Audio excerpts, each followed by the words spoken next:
Next talk is by Megan Comerford, and I'll actually be assisting with this as well. Ms. Comerford is a research coordinator with our hepatology group for nearly the past 5 years. She has a background in nutrition, which has been great for us, and she's finishing her master's degree here in the School of Public Health. She's really been an integral part to the development and implementation of this conference, so Megan, thank you so much.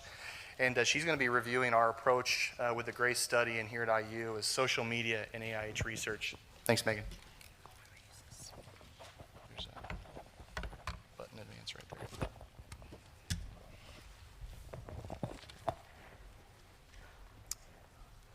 All right, thank you, Dr. Lammert. I'm very happy to have the opportunity to talk today about how and why we are using social media in medical research at Indiana University to study AIH.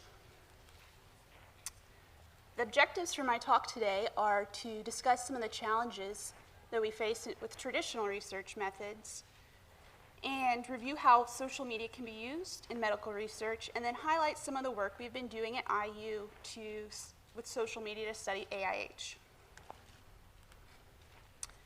So there are many challenges that researchers in the U.S. are confronted with today, including growing costs and decreased funding, delayed results, challenges with recruiting and retaining participants, and some regulatory burdens.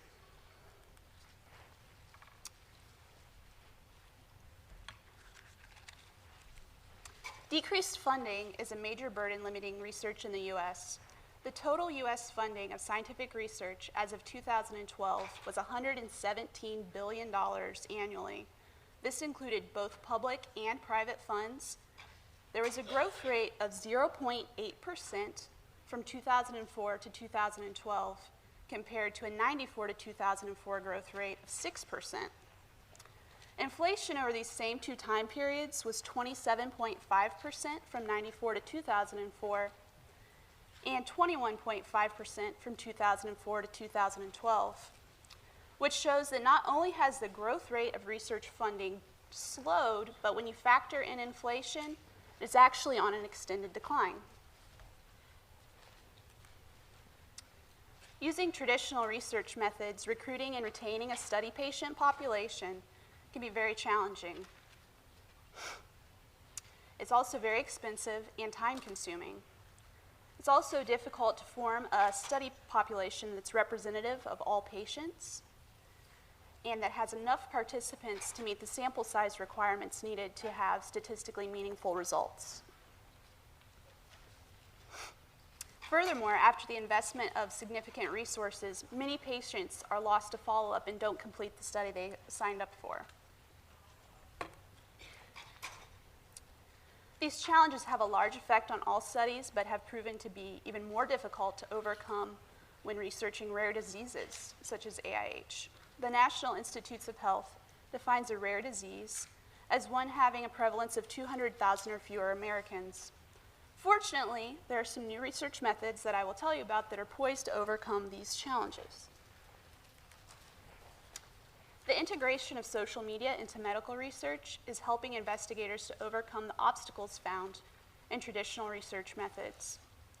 Social media has been used in multiple ways, including targeted advertising for study recruitment, engagement with disease-specific networks, and participant-led recruitment through Facebook shares and Twitter retweets. Social media is also helping reduce some of the research costs, and it is successfully aiding investigators in study recruitment, epidemiologic research, and longitudinal research communication. Social media has been proven to be particularly beneficial to the study of rare diseases like AIH. Traditionally, researchers would be limited to patient populations within their immediate geographic area, which would limit the number of patients able to participate in a study. However, social media communities serve as a meeting place for educated and proactive patients, and while functioning as a virtual support group. These communities allow researchers to regularly interact with patients and also offer the opportunity to participate in research studies. For those of you that are members of the Autoimmune Hepatitis Research Network Facebook group, you've probably had the opportunity to participate in some of our research surveys that we posted on SurveyMonkey.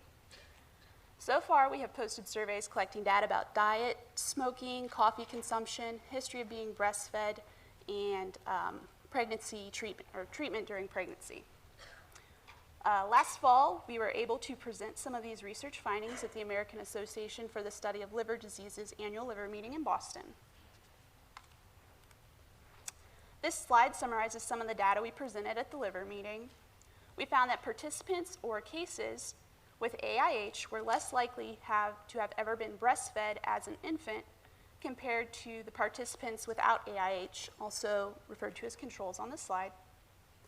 While this simple study does not show a direct cause and effect relationship between breastfeeding and AIH, it's been very important for generating ideas for new research studies. Now I'll let Dr. Lammert tell you about some of the other AIH research projects in progress at IU.